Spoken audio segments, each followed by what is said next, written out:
چند ایام پہلے، چند دنوں پہلے ہم اور آپ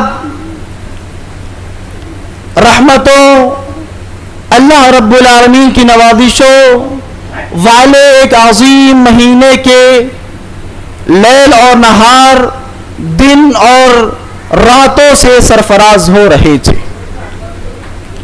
بہت سے لوگ اس مہینے میں راتوں کو اللہ رب العالمین کی رضا کے لیے قیام کر رہے تھے۔ کچھ لوگ دن کی روشنی میں بھوک اور پیاس اور کھانے پینے سے اپنے آپ کو روک کر رب العالمین کی رضا کو حاصل کر رہے تھے۔ لیکن اب وہ مہینہ ہمارے اور آپ کے درمیان سے رخصت ہو گیا ہے، اور افسوس کہ مسلمان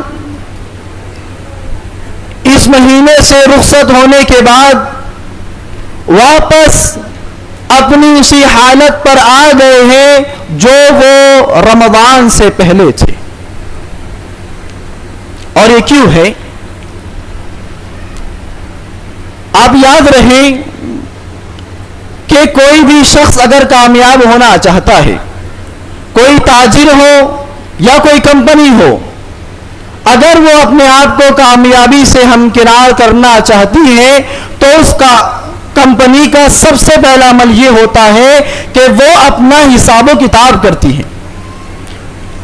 ایک تاجر غور کرتا ہے کہ اس مہینے میں نے کتنا کمایا اور کتنا نقصان مجھے ہوا۔ ایک کمپنی ہر مہینے غور و فکر کرتی ہے، حساب لگاتی ہے کہ ہماری کمپنی کو کتنا فائدہ ہوا، کتنا نقصان ہوا۔ اور زندگی کا اصول یہ ہے عزیزو کہ جس کے اندر حساب و کتاب کی صلاحیت ہوتی ہے، چاہے وہ تاجر ہو یا کمپنی ہو، کامیابی ایسے لوگوں کا مقدر ہوتی ہے، ایسے لوگ کامیابی کو پاتے ہیں۔ لیکن جو اپنا حساب نہیں رکھتے، جو اپنا حساب و کتاب نہیں کرتے، ایسے لوگ کامیابی کے بجائے ناکامی کا شکار ہو جاتے ہیں۔ ہم نے اور آپ نے رمضان المبارک کا مہینہ پایا، ہمیں اور آپ کو اپنا حساب و کتاب کیسے کرنا ہے؟ ہم اور آپ غور کریں کہ جس طریقے سے ہم اور آپ رمضان المبارک میں راتوں میں قیام کرتے تھے، کیا رمضان المبارک کے قیام نے رمضان کے بعد ہم کو تہجد گزار بنایا ہے یا نہیں بنایا؟ جس طرح رمضان المبارک میں ہم اللہ رب العالمین کی حرام کردہ چیزوں سے اپنے آپ کو روکتے تھے، کیا رمضان المبارک کے بعد ہم ویسے ہی اللہ تعالیٰ کی حرام کردہ چیزوں سے رک رہے ہیں یا نہیں؟ جس طریقے سے ہم رمضان المبارک میں نماز ادا کرنے کے لیے اذان سے پہلے مسجدوں کا رخ کر رہے تھے، کیا رمضان المبارک کے بعد بھی ہمارا اور آپ کا یہ معمول ہے یا نہیں؟ اس طرح کے سوالات آپ اپنے آپ سے کریں، اور اگر ان تمام سوالوں کا جواب آپ کے پاس مثبت ہے، ہاں کی شکل میں ہے کہ ہاں جس طریقے سے میں رمضان میں تھا، رمضان گزرنے کے بعد بھی میرا معاملہ ویسے ہی ہے، تو آپ قابل تعریف ہے، آپ مبارکبادی کے قابل ہے۔ اور اگر آپ کے پاس ان سوالوں کا جواب نہیں ہے، آپ کا جواب نفی ہے کہ جس طریقے سے آپ رمضان میں پابند تھے، اب آپ رمضان کے بعد نمازوں کے، قیام کے، روزوں کے، صدقہ و خیرات کے پابند نہیں ہے، تو یہ آپ لوگوں کے لیے، ہمارے لیے افسوس کا مقام ہے کہ ہم نے رمضان المبارک کا مہینہ صرف گزارا ہے، صرف گزارا ہے، ہم نے رمضان المبارک سے کچھ بھی حاصل نہیں کیا ہے۔ علماء بیان کرتے ہیں کہ اگر کوئی شخص یہ جاننا چاہتا ہے کہ رمضان المبارک کی اس کی عبادتیں اللہ نے قبول کی ہے یا نہیں، تو اسے رمضان المبارک کے بعد کے ایام کو دیکھنا چاہیے۔ اگر وہ رمضان کے بعد بھی نیکیاں ویسے ہی کر رہا ہے جس طرح رمضان میں کرتا ہے، اس کا مطلب یہ ہے کہ اس کی نیکیوں کو اللہ رب العالمین نے قبول کر لیا ہے۔ اور اگر ایسا نہیں ہے تو اس کا مطلب یہ ہے کہ اللہ تعالی نے ان کی نیکیوں کو قبول نہیں کیا۔ ہم اور آپ غور کریں۔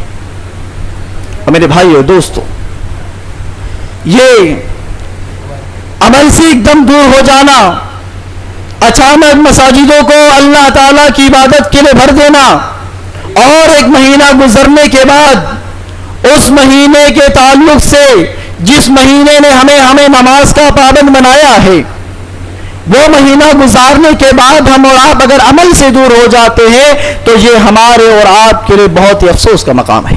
اللہ رب العالمین نے اپنے ان بندوں کی تعریف بیان کی، اپنے بندوں کے بارے میں فرمایا سورہ نور آیت نمبر 37 کے اندر اللہ رب العالمین نے فرمایا رجال لا تلہیہم تجارۃ ولا بیع عن ذکر اللہ وعن الصلاة وإیتاء الزکاة ویخافون یوما تتقلب فیہ القلوب والابصار۔ اللہ نے فرمایا کہ کچھ اللہ کے بندے ایسے ہوتے ہیں، کچھ اللہ رب العالمین کے بندے ایسے ہوتے ہیں کہ جن بندوں کو ان کے کاروبار، ان کی تجارتیں اور ان کے خرید و فروخت کے معاملات اللہ تعالیٰ کے ذکر سے، نماز ادا کرنے سے، اللہ کے راستے میں زکوٰۃ ادا کرنے سے غافل نہیں کرتے ہیں۔ ان کی تجارتیں ان کو غافل ہونے نہیں دیتی، نہ نماز سے، نہ اللہ کی یاد سے، نہ اللہ کے راستے میں اپنے مال کو خرچ کرنے سے۔ یہ کیوں ہوتا ہے؟ اس کی وجہ یہ ہے یخافون، وہ اللہ سے ڈرتے ہیں، وہ ڈرتے ہیں اللہ رب العالمین سے، اس دن سے کہ جس دن آنکھیں اور دل پھٹنے والے ہیں، جس دن آنکھوں کو اور دلوں کو پلٹ دیا جائے گا، اس دن سے ڈرنے کی وجہ سے، اس ڈر کا خوف ان کے دلوں میں ہونے کی وجہ سے وہ کبھی بھی اللہ تعالی کی یاد سے غافل نہیں ہوتے۔ اسی طریقے سے میرے بھائیو دوستو، آج ہم اور آپ جس ماحول میں ہیں یہ ماحول فتنوں کا ماحول ہے۔ آج ہر کوئی ایمان کو خراب کرنے کے در پر ہے، اور آج سے 1400 سال پہلے محمد رسول اللہ صلی اللہ علیہ وسلم نے صحابہ کرام کو مخاطب ہو کر کہا تھا، ان کو اعمال کی اہمیت بتائی تھی کہ میرے صحابہ بادروا بالاعمال فتنا كقطع الليل مظلم يصبح الرجل مؤمن ويمسي كافرا ويمسي مؤمن ويصبح كافرا ويبيع دينه عرضا من الدنيا۔ میرے صحابہ اعمال میں جلدی کرو، فتنوں کے برپا ہونے سے پہلے تم اعمال کو انجام دو، خوب عمل کر لو۔ اور یہ فتنے کیسے ہونے والے ہیں، ان فتنوں کی خطرناکی کیا ہے؟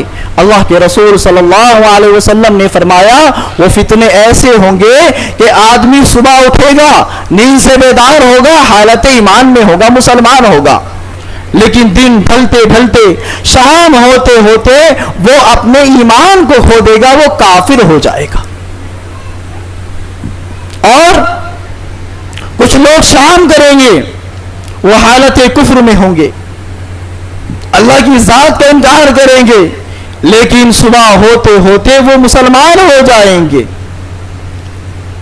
اور یہ فتنے اپنی خطرناکی کی اس انتہا کو پہنچ جائے گے کہ ایک آدمی، ایک شخص دنیا کی معمولی سی چیز کے لیے، حقیر چیز کے بدلے میں اپنے ایمان کا سودا کر دے گا۔ اللہ۔ اور میرے بھائیو دوستو، یہ بات تو محمد رسول اللہ صلی اللہ علیہ وسلم نے صحابہ کرام کو کی تھی، ان سے کہی تھی، اور ہم اور آپ اگر اس حدیث کو اپنے سامنے رکھے تو ہمیں اور آپ کو نیک اعمال کرنے کی کتنی ضرورت ہے۔ وہ صحابہ کہ جن کے ایمان کو اللہ تعالی نے آئیڈیل بنایا، فَإِنْ آمَنُوا بِمِثْلِ مَا آمَنْتُ بِهِ فَقَدِ اهْتَدَوْا، کہ لوگوں اگر ایمان لانا چاہتے ہو تو ویسے ایمان لاؤ جیسا کہ محمد رسول اللہ صلی اللہ علیہ وسلم کے صحابہ نے ایمان لایا تھا. تو بات نیک اعمال میں جلدی کرنے کی بات کسے کہی جا رہی ہے؟ محمد رسول اللہ صلی اللہ علیہ وسلم کے صحابہ کرام. میرے بھائیو دوستو، ابھی ہماری سانسیں چل رہی ہے اس لیے ہمیں احساس نہیں ہے، لیکن جب یہ آنکھیں بند ہوں گی تو انسان اللہ تعالیٰ سے یہ مطالبہ نہیں کرے گا کہ اللہ تعالیٰ مجھے دنیا میں بھیج دے، میں تھوڑا کام کرنا چاہتا ہوں، مجھے دنیا میں بھیج دے، میں اپنی اولاد کا بندوبست کرنا چاہتا ہوں، اے اللہ مجھے دنیا میں بھیج دے، میں اپنے کاروبار کو سیٹ کرنا چاہتا ہوں. انسان یہ مطالبہ نہیں کرے گا، لیکن دنیا کی پوری کوشش انسان کی یہی ہے کاروبار ٹھیک ہو جائے، اولاد کو دنیا کی نعمتیں مل جائے، عالیشان گھر تعمیر ہو جائے. انسان کی پوری کوشش دنیا میں یہ، لیکن مرنے کے بعد جب وہ اس منظر کو دیکھ لے گا جس کا وعدہ اللہ رب العالمین نے تمام لوگوں سے کیا ہے، تو انسان دنیا میں آنے کے لیے ان تمام چیزوں کی خواہش نہیں کرے گا. اللہ رب العالمین نے فرمایا کیا خواہش کرے گا؟ سورہ سجدہ میں اللہ رب العالمین نے فرمایا وَلَوْ تَرَى إِذِ الْمُجْرِمُونَ نَاكِسُو رُؤُوسِهِمْ عِنْدَ رَبِّهِمْ رَبَّنَا أَبْصَرْنَا وَسَمِعْنَا فَارْجِعْنَا نَعْمَلْ صَالِحًا إِنَّا مُوقِنُونَ. اے محمد رسول اللہ صلی اللہ علیہ وسلم، کاش یہ دنیا سے محبت کرنے والے، دنیا کی محبت میں ڈوبنے والے شخص، یہ لوگ کاش اس دن کو دیکھتے. وہ دن کیا ہوگا؟ اِذِ الْمُجْرِمُونَ نَاكِسُو رُؤُوسِهِمْ عِنْدَ رَبِّهِمْ. وہ دن ایسا ہوگا کہ گناہگار، رب کی نافرمانی کرنے والے اس دن اپنے سروں کو جھکائے ہوئے اللہ تعالیٰ کی بارگاہ میں کھڑے ہوں گے. وَلَوْ تَرَى إِذِ الْمُجْرِمُونَ نَاكِسُو رُؤُوسِهِمْ عِنْدَ رَبِّهِمْ. اپنے سروں کو جھکائے ہوں گے، ذلت اور رسوائی ان پر چھائی ہوئی ہوگی. کیا کہے گے؟ ربنا ابصرنا، اے ہمارے پروردگار، جو رسول جس عذاب سے ہم کو ڈراتے تھے، جو قیامت کی ہولناکی سے ہم کو ڈرایا جاتا تھا، ان تمام معاملات کو ہم نے اپنی آنکھوں سے دیکھ لیا ہے. ربنا ابصرنا، دیکھ لیا ہے. فرجعنا، اے ہمارے پروردگار ہمیں دنیا میں بھیج دے، نعمل صالحا، ہم دنیا میں جا کر نیک اعمال کریں گے. کیا مطالبہ کیا نافرمانوں نے؟ اللہ دنیا میں بھیج دے، ہم دنیا میں جا کر نیک اعمال کریں گے. دنیا کی کوئی طلب نہیں، نیک اعمال کی اپنی تمنا وہ رب العالمین کی بارگاہ میں ظاہر کریں گے کہ اے ہمارے رب، ہمارے خالق، ہم نے یقین کر لیا تیرے رسول کی باتیں صحیح تھی، تیرے رسول کے جو وارثین تھے، جو ہمیں اعمال کی طرف بلاتے تھے، نیکیوں کی طرف بلاتے تھے، ان سب کی باتیں درست ہے. آج ہم نے یقین کر لیا ہے، آج تو دنیا میں ہمیں بھیج دے تاکہ ہم اور آپ نیک اعمال کر سکیں. لیکن میرے بھائیو دوستو، اللہ کا نظام ہے، انسان اتنا بے بس کہ جب یہ روح حلق تک پہنچ جاتی ہے، انسان کے اندر دنیا کو دیکھنے کی، اپنے آس پاس جو لوگ موجود ہوتے ہیں ان کو دیکھنے کی صلاحیت موجود ہوتی ہے، لیکن اتنا بے بس ہو جاتا ہے کہ وہ فرشتوں کے آنے کی کیفیت کو، اب وہ فرشتے عذاب والے ہیں یا رحمت والے ہیں، ان کی کیفیت کو مردہ جس کو موت آ رہی ہے بیان نہیں کر سکتا. یہ انسان کی بے بسی ہے. اور جو اس کے پاس موجود ہیں وہ لوگ بھی اس آدمی کو مرنے سے بچا نہیں سکتے. دنیا کی کوئی بھی طاقت روح پر، موت پر کنٹرول نہیں کر سکتی. یہ نظام ایسا ہے. لیکن ہماری اور آپ کی غفلت کا معاملہ یہ ہے کہ ہم ہزار مردے اپنی آنکھوں سے دیکھتے ہیں، قبرستان کے مناظر کو ہم اپنی آنکھوں سے دیکھتے ہیں، لیکن اس کے باوجود ہم ڈھیٹ بن چکے ہیں. ہم پر ان قبروں کی زیارتوں کا، ان 4 لوگوں کے کندھوں پر جا رہی لاشوں سے ہمیں اور آپ کو کوئی ڈر نہیں لگتا، ہمارے دل میں کوئی لرزہ طاری نہیں ہوتا ہے. یہ ہمارے دل کی سختی کا معاملہ ہے میرے بھائیو دوستو. انسان یہ چاہتا ہے مال جمع کرے, دنیا کو اکٹھا کرے, اولاد کو خوشیاں دے, اور جس کا معاملہ یہ ہو, رب العالمین نے ایسے لوگوں کے بارے میں فرمایا یا ایھا الذین آمنوا لا تلہکم اموالکم ولا اولادکم عن ذکر اللہ ومن یفعل ذلک فاولئک هم الخاسرون. اے ایمان والو, اے میرے مومن بندو, جو لوگ ایمان لائے ہو, ذرا تمہارے خالق و مالک کی بات پر غور کرو کہ یہ تمہارا مال, یہ تمہاری اولادیں تم کو اللہ رب العالمین کی یاد سے غافل نہ کرتی. اور جو آدمی اپنے مال کی وجہ سے, اپنی اولاد کی وجہ سے اللہ کے ذکر سے غافل ہو جائے, رب العالمین نے ایسے لوگوں کے بارے میں فرمایا فاولئک هم الخاسرون, یہی لوگ گھاٹا اٹھانے والے ہیں, اور قیامت کے دن جو گھاٹا ہے وہ جہنم ہے, وہ اللہ تعالیٰ کی بھڑکائی ہوئی آگ ہے جس میں گھاٹا اٹھانے والوں کو قیامت کے دن داخل کیا جائے گا. اس لیے میرے بھائیو دوستو, یہ عمل, یہ نیکیاں اگر ہمیں اور آپ کو میسر آئی ہے, اگر یہ موقع زندگی کی شکل میں اللہ تعالیٰ نے ہمیں اور آپ کو دیا ہے نا, تو اس سے فائدہ اٹھا لیجئے.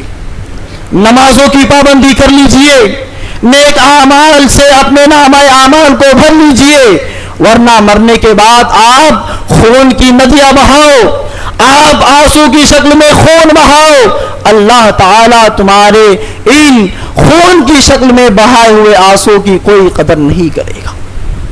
آپ چند آنسو ابھی بہا لو, اللہ تعالیٰ قبول کر لے گا. یا آنسو نہیں بہا سکتے ہو تو کم سے کم اپنی شکل ایسی بنا لو کہ رب العالمین ہم اپنے گناہوں پر نادم ہیں, ہم نیک اعمال کرنا چاہتے ہیں, ہم جنت کو حاصل کرنا چاہتے ہیں, ہمارے دلوں میں دنیا کی محبت نہیں ہے. یہ بات ہے رب العالمین کی بارگاہ میں رکھ کر کے اپنی شکل ایسی بنا لیجئے کہ آپ اس سے بتا سکے کہ رب العالمین ہم نادم و شرمندہ ہیں. میرے بھائیو دوستو, ایک سوال آپ لوگوں سے, آپ لوگوں نے رمضان میں روزوں کا اہتمام کیا ہے یا نہیں کیا؟ کیا ہے؟ آواز نہیں آ رہی. کیا ہے آپ لوگوں نے اہتمام؟ ماشاءاللہ کیا. آپ لوگوں نے رمضان میں تراویح کا اہتمام کیا ہے یا نہیں کیا؟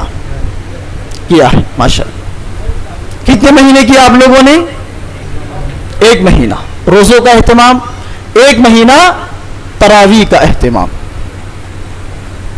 سب سے پہلی بات تو یہ یاد رکھیں کہ کیا آپ نیک اعمال کرنے کے لیے تیار ہے یا نہیں؟ آپ اپنے دل پر ہاتھ رکھ کر بولیے کہ آپ نیک اعمال کرنے کے لیے تیار ہے یا نہیں, یا وہی دنیا کی طرف آپ کو دوڑنا ہے جو دنیا آج تک کسی کی نہیں ہوئی. فرعون, قارون, بڑے بڑے بادشاہ آئے جن کے مالوں کی ریل پیل تھی, لیکن ان کا مال ان کو موت سے نہیں بچا سکا, ان کی بادشاہت ان کو موت سے نہیں بچا سکی.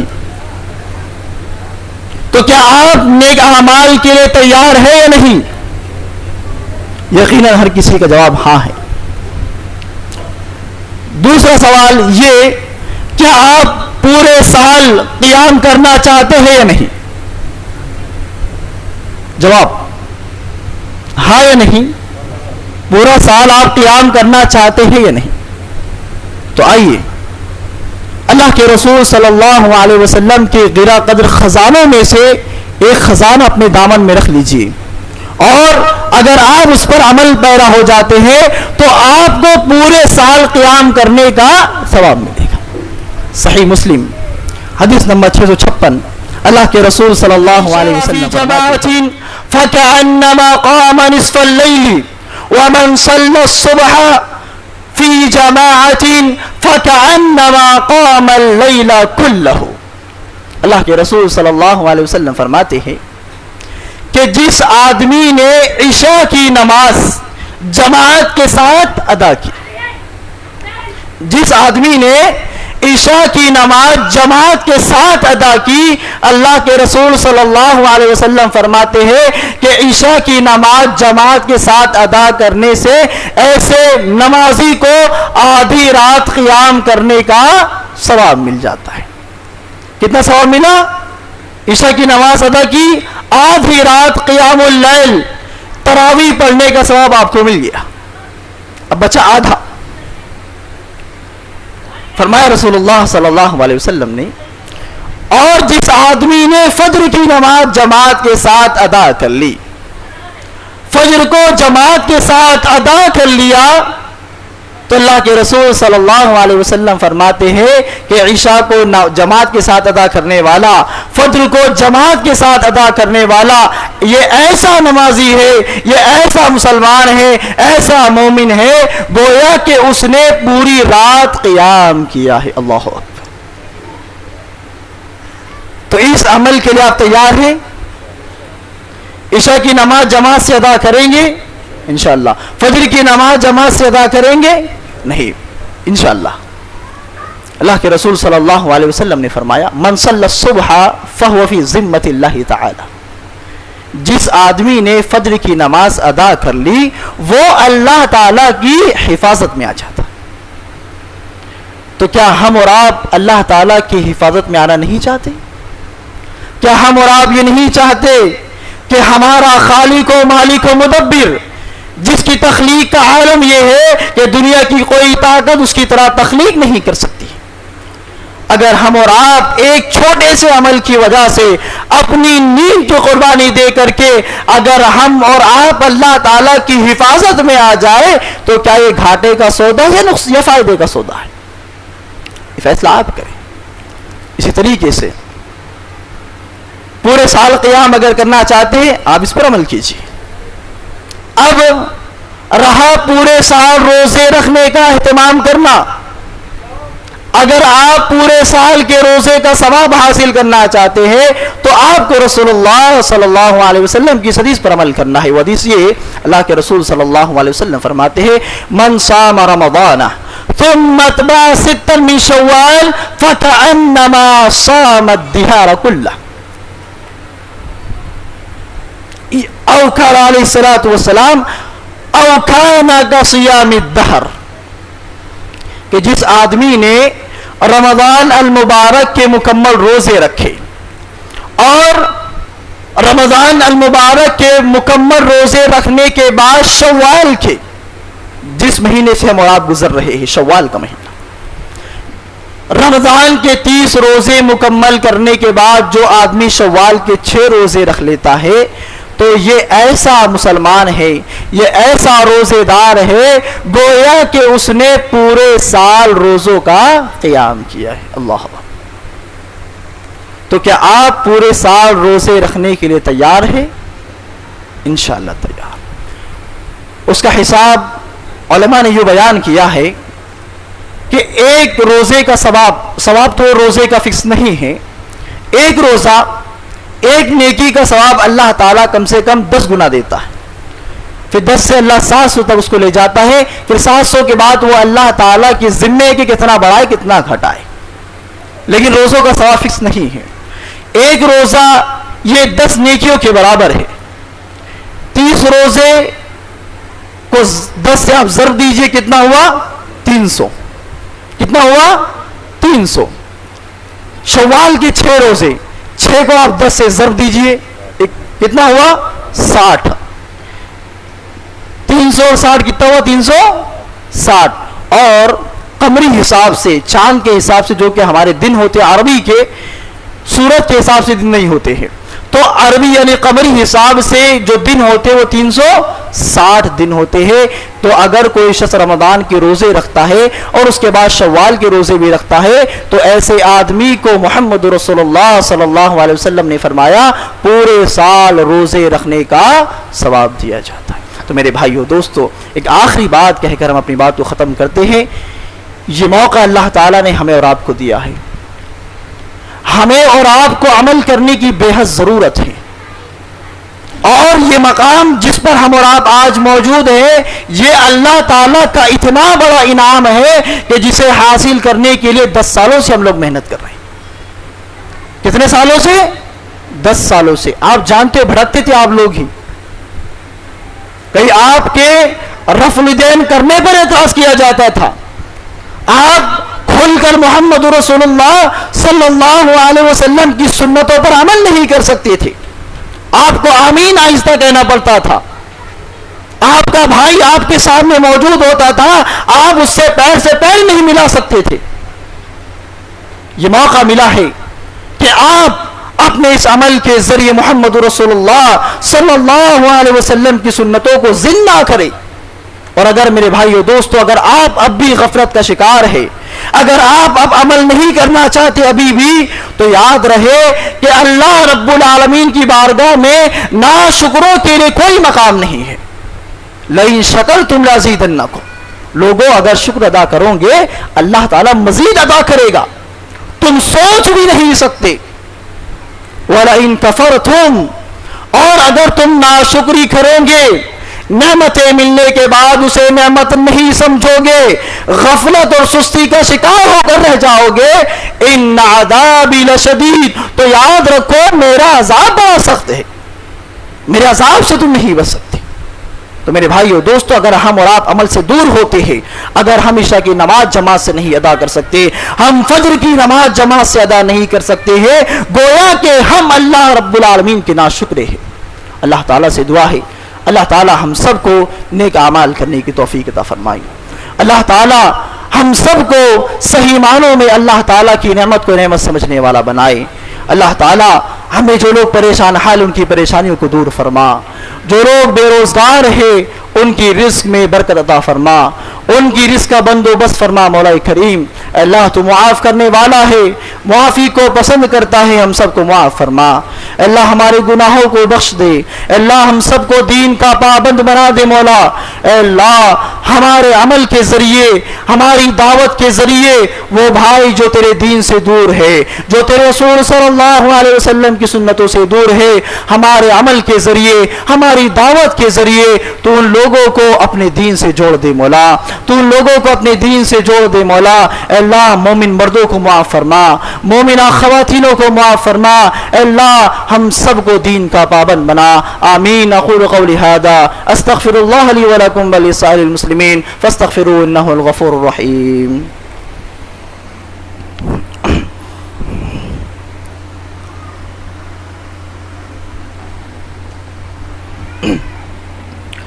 استغفر اللہ استغفر اللہ استغفر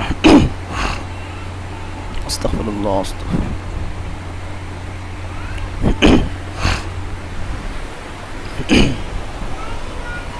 ان الحمد للہ نحمده ونستعینه ونستغفره ونؤمن به ونتوکل علیہ ونعوذ باللہ من شرور انفسنا ومن سیئات اعمالنا من يهده الله فلا مضل له ومن يضلله فلا هادي له واشهد ان لا اله الا الله وحده لا شريك له واشهد ان محمدا عبده ورسوله اما بعد فان اصدق الحديث كتاب الله وخير الهدي هدي محمد صلى الله عليه وسلم وشر الامور محدثاتها وكل محدثة بدعة وكل بدعة ضلالة وكل ضلالة في النار إن الله وملائكته يصلون على النبي يا أيها الذين آمنوا صلوا عليه وسلموا تسليما اللهم صل على محمد وعلى آله محمد كما صليت على إبراهيم وعلى آل إبراهيم إنك حميد مجيد اللهم بارك على محمد وعلى آله محمد كما باركت على إبراهيم وعلى آل إبراهيم إنك حميد مجيد عباد الله رحمني ورحمكم الله إن الله يأمر بالعدل والإحسان وإيتاء ذي القربى وينهى عن الفحشاء والمنكر والبغي يعظكم لعلكم تذكرون اذكروا الله يذكركم وادعوه يستجب لكم إنه تعالى جواد كريم ملك رؤوف رحيم قوموا للصلاة